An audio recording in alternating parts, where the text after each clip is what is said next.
In this video, I backtested US30 for the whole of October 2023, and this is how it went. For our first trade right here, we have a sweep of liquidity and a break of structure right after it, which means that this is our order block. This is our bullish order block. A bearish candle that sweeps sell side liquidity and then lead to a break of structure right after it. You can see the bullish reversal to the upside, right?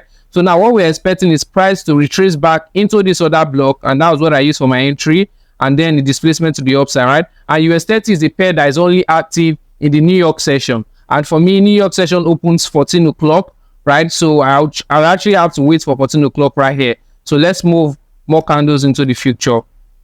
Now I'll switch to the 15 minutes time frame, right? I'm going to be using just the 1 hour time frame and 15 minutes time frame for my entry. The 1 hour is basically what I'm going to use for my analysis, and 15 minutes is going to be what I'm going to use for my entry. I'm basically just keeping this simple as possible, right? You can see that in the zone where we have the order block in the 1 hour time frame is the same zone we have the fair value gap in the 15 minutes time frame. So basically we are going to be using this zone as our entry right here. So, and that was what I did. I waited for price to come and fill in this level of inefficiency to target a risk to reward of 1:2, right? Okay, yeah, I'm always targeting 166 pips and I'm risking 60 pips right here, right? Which is a risk to reward of 1:2.6. So let's let this trade play out.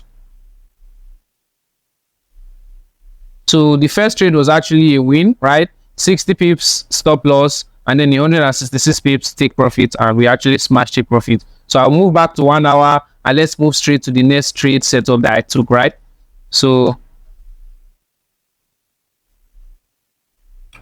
how I took this trade was also very easy. First of all, we saw price swept buy side liquidity, and then we saw a break of structure right after it. So we have our bearish order block right here. So what we want to do is we want to wait for price to retrace into this bearish order block zone and then give us a displacement to the downside. It's just basically the same thing I did in the first trade I'm doing again in this other trade. So let's wait for price to retrace. Right now it's 10 o'clock, which is London session for my time, and I want to wait for New York session for that trade to actually play out, right?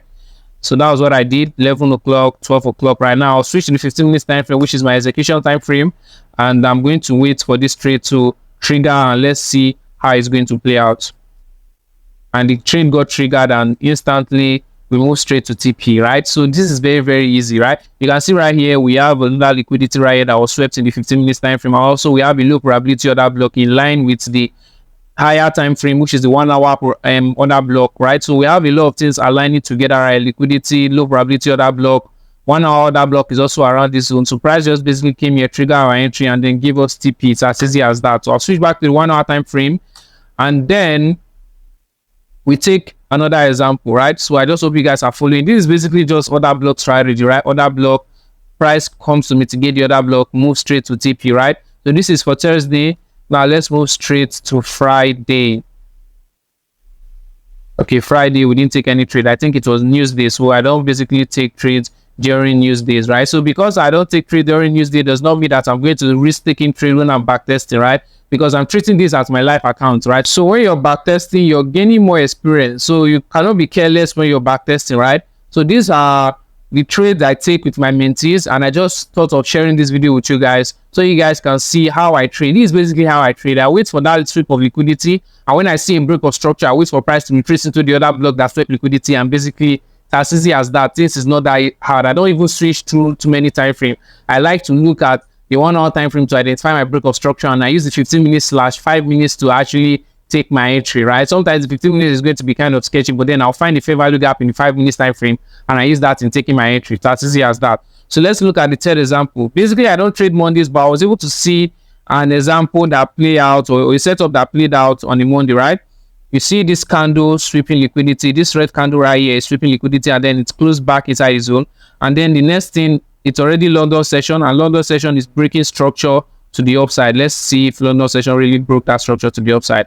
You can see that the London session broke structure to the upside, which is confirmed. We have 2 candles pushing to the upside, right? So now what do you want to wait for? You want to wait for price to retrace into this candle that swept sell side liquidity, that broke structure to the upside, and then you target your wins. As easy as that. Like, life is not that difficult. Forex is not that difficult. You just have to be very smart, and also you have to be very patient. I switched to my execution time frame, which is a 15 minutes time frame, and also there are a lot of things that are playing out in the execution time frame. You can see that there's a fair value gap right here, fair value gap right here in the 15 minutes time frame, also a low probability order block right here in the 15 minutes time frame. Like, a lot of things are giving you A lot of things are supporting your trade idea. So why not take the trade? You're meant to be reacting to what price is doing, not predicting.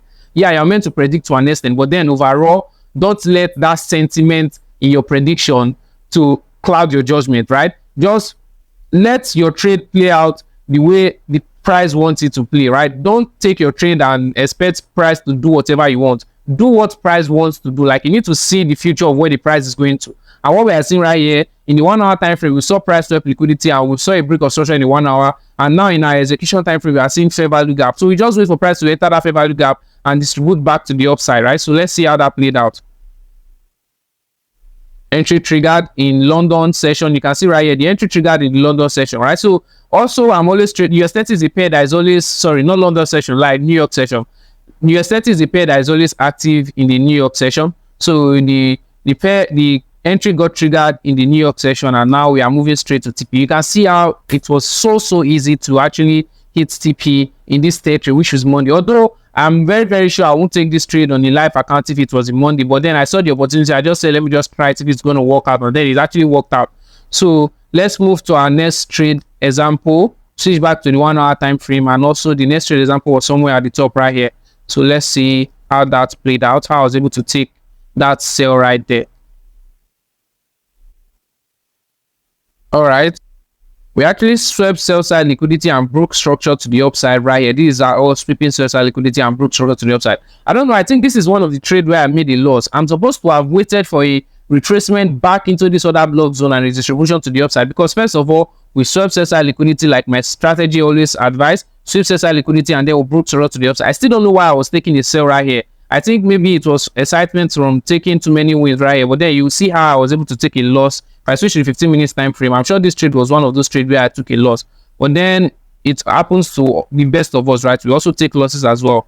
So this was where I should have taken my buy from, right? I should have taken my buy from this point and then target up, but I actually end up taking a loss right here when I was backtesting, right? You can see right here, it's already New York session, and price came down, triggered that other block that swept that sell side liquidity, and then they actually pushed the upside. I still don't know what made me took this sell right here, but then I just know that it happens to the best of us. We get excited from too many wins, and then it clouds our judgment, and then we'll start making stupid decisions, right? So now let's look at the next example I took, right? I'm very sure now that I've backtested this, I won't make this kind of mistake in live chat, right? I won't make this kind of mistake. I'm very sure I won't make that kind of mistake. So let's take a look at the next example I took when I was backtesting for October, right? So I'll switch back to the 1 hour time frame, and then the next setup I took was a buy as well. So let's see how I was able to take that buy right there. So it's a Tuesday. I didn't see any trade opportunities on the Wednesday because maybe the news didn't really actually give me that much movement that I was looking for, right? So we saw a push to the downside. Maybe I was waiting for price to retrace back into this other block that swam buy side liquidity before this break to the downside. But then I'm sure I didn't see any retracement back to that zone. That was why I was not able to take any sales for Wednesday backtesting, right? So that was it. Yeah, price kept on going down, and also price gave us this retracement in Asian session, right? You can see 21 o'clock. For me, 21 o'clock is Asian session, so I can't be trading in the Asian session. Price actually gave us this retracement in the Asian session, so I didn't take that trade, right? Also, now it's Thursday, and it's almost London. Yeah, it's already London session. It's almost New York session, right? So you can see that this was where price swept sell side liquidity right here. Price actually, this is the last red candle that swept sell side liquidity, and then we saw a displacement to the upside. So what I was waiting for was a retest of this point and then a distribution back to the upside. As easy as that. The strategy is not that difficult. When you see a break of structure to the upside right here, we actually broke structure to the upside, and then you see the candle that swept sell side liquidity. You wait for price to retrace into that candle. Is what I've basically been doing. So let's see how that trade played out. Right, this is already New York session. I switched to the 15 minutes time frame right here. Switch to the 15 minutes time frame. I should have triggered this entry already. I still don't know what this setup is doing right here, but then let's see. Okay, let's see how this played out. Oh, I think I see what I did there. What I did right here was I was meant to automatically trigger this entry in the 1 hour time frame so that I can target this win right here. But then But then I waited for a 15 minutes confirmation. Like I waited for the 15 minutes to also sweep liquidity right here and then break structure and then give us that retest of this other block, right? So basically this trade was meant to be a losing one because I always target 160 pips and I always target 160 pips, but then this time around price gave us the push to the upside and then distributed back to hit our stop loss at over 60 pips right here. So this was one of those losing trades. But then I always knew that I'm the type that would have taken partial profit when it has gotten to a certain level and also move stop loss to break even. So this would have been a perfect trade as well, right? So I would have also made profits from this trade if maybe, and that was why I had to push this to the downside right here. So basically I would have made profits from this trade, although this is a losing backtesting trade, but then I'm very, very sure I would have made profit from this trade right here. So now I'll switch back to the 1 hour time frame. Let's look at the next example I took when I was backtesting. I think it was a buy and it was for Tuesday. It was the next week, right? This is Thursday right here. So I'm very sure I didn't take a trade for Friday this day because, okay, you can see right here, there was a news. So basically maybe the news did not go in my direction, right? So the news didn't give me my setup right there. So you can see the news just playing around right here. Maybe I would have taken a sell from this other block. I don't know. But then I still didn't find a decent opportunity to take a trade. So was why I didn't take any trade. I always like to wait for that news to push and give me my setup, right? So basically for what I'm seeing, price swept liquidity or price pushed to the upside and then manipulated back down. I should have taken a sell from this point, but then it still didn't. There was a reason why I didn't take it when I was backtesting, maybe because I didn't really feel the need to do that, or maybe it was kind of risky because of the news, but then I didn't take it, right? So I basically don't like trading news days. So the next trade was on a Tuesday. Now let's see how I was able to take that trade for Tuesday. Okay, let's see what we have here.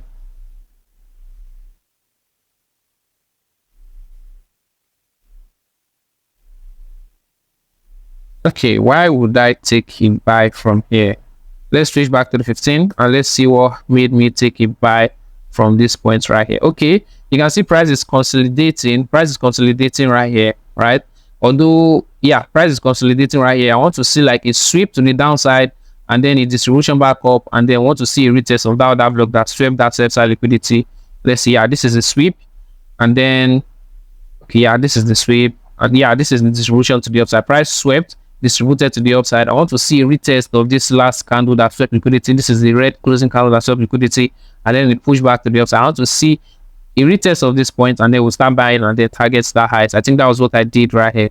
Okay, yeah, price actually gave me that retest, and then it pushed to the upside right there when I was back testing, and that was a winning trade as well, right? So I basically took all these winning trades from just basically doing one thing: sweep liquidity, displacement to the upside to break structure, or maybe just displace to the upside to confirm that that was a sweep, and then a retest of that sweep or a retest of that candle that swept the liquidity, and then we'll start targeting the opposite direction. As easy as that.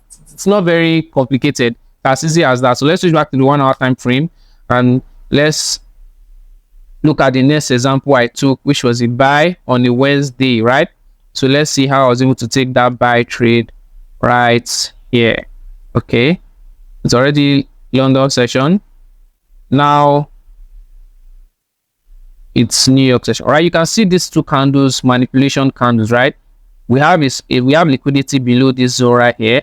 Price basically just came down to swim that liquidity and then went back up to close, tricking traders to think maybe we've broken structure to the upside, whereas we've not broken structure to the upside. And now we are going to see displacement to the upside, right? Right. Yeah, let's switch to the 15 minutes time frame to see that clearly. This is it, right? So this is the other block candle right here. This red candle, this large body bearish candle that swept sell side liquidity, and then we saw displacement back into this zone to make traders think maybe we've swept liquidity or we're going to continue going down. But then that was a fake out. Price actually distributed back into the zone, and then when price retraced back to the opening of this red closing candle that swept this sell side liquidity, we actually take a buy from this point, targeting these highs right here. Reached the reward of 1:2.65, and that was how I was able to take that trade, and it was a losing trade. Now there are some times whereby you won't even be able to explain your losses, right? This was one of those trades where I was also confident because we saw that displacement to the downside in the 1 hour time frame. You know, when you add those two candles together, they are going to look like they were candles that swept sell side liquidity, right? You can see it right here, the first candle closing below and the second candle coming back up to close, right? We are not really seeing a decent break of structure to the downside right here. There's no break of, I can't really see a decent break of structure to the downside right here. So that was why I was very focused on price pushing to the upside. Overall, we are moving to the upside right here. So basically, price actually got us right here. We saw this sweep to the downside, and then it closed back up into the zone.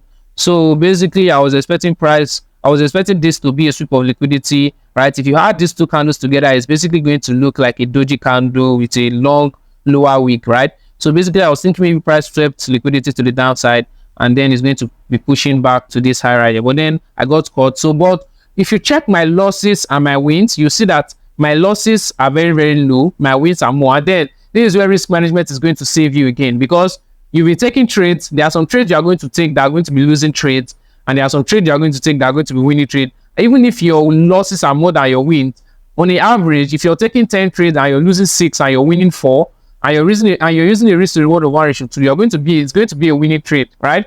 So basically, risk to reward is always going to save you. But then if you're a very good trader, you can analyze the market properly, you're going to even make more money, right?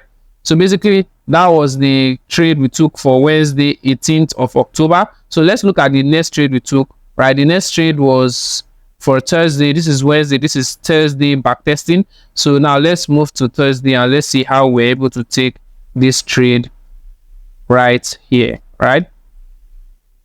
So this was a buy. Okay. Now, from what I'm seeing right here, I actually took the trade somewhere here. Okay, it's still kind of early in the morning. It's still London session. So price basically swept liquidity, broke structure to the upside, right? And this is meant to be our liquidity. This is meant to be our other block candle, but still, let me see what made me use this zone as my entry point. If I switch in 15 minutes time frame, maybe that was where I saw my entry point to be this zone. Oh, I used the fair value gap as my entry point, right? So although the 1 hour candle that was flipping liquidity started from somewhere at this point, but then when I switched to 15 minutes time frame, I saw a fair value gap lower into the discount zone. So basically, I used this fair value gap as my entry, and the entry actually got triggered later that day, right? I didn't really see a decent entry until later, that let's say 4 hours after New York session. So let's see how this trade actually played out. Let's see how this trade played out. Oh, I think there's another explanation to this trade I took right here. Wow. All right. Let me switch to the 1 hour if maybe I can give you guys a decent explanation. You can see that that was a delayed trade right there. You can see price basically swept sell side liquidity, broke to the upside. It failed to continue going to the upside. It came down again to sweep sell side liquidity and then broke back to the upside before we saw this candle that went down to trigger this entry that I took this trade on, right? Basically, there's also a fair value gap right here. So, you know, price swept sell side liquidity again the second time, right? It failed to break to the upside, swept sell side liquidity again the second time, and then distributed to the upside to make us know that that was a sweep of a sell side liquidity. And then I saw this fair value gap, and that was how I was able to take this trade right here to target this win. In fact, it was very, very quick. So it was a very, very quick one, right? So basically, that was how I was able to take that trade for the Thursday. Now let's go back to the 1 hour time frame and let's see how I was able to take the next trade, right? Yeah. Okay, I think this is going to be the last trade we are looking at right here for the 23rd, right? Let's look at this last trade setup right here.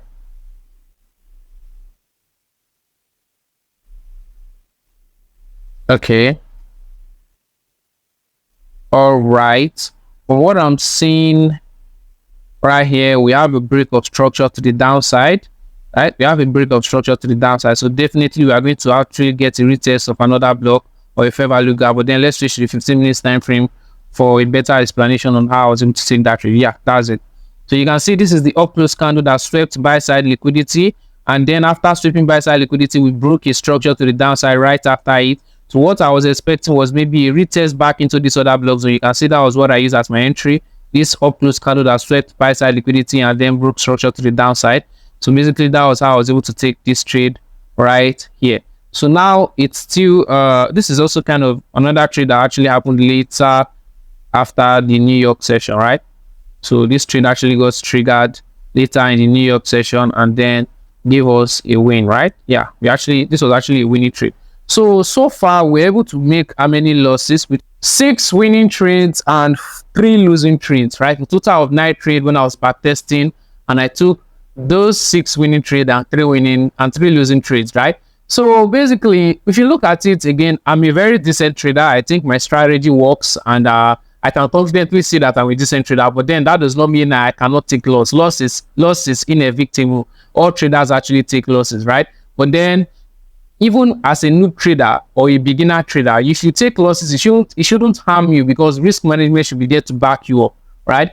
So basically, I took these winning trades, I took some losing trades, and overall, you can see that I'm actually in profit. And if you're interested in learning my strategy and how to trade the way I trade, there's a link in my description right there that can lead you to my mentorship, and click that link and it's directed to my DM, and I'm very, very glad to assist you in my mentorship.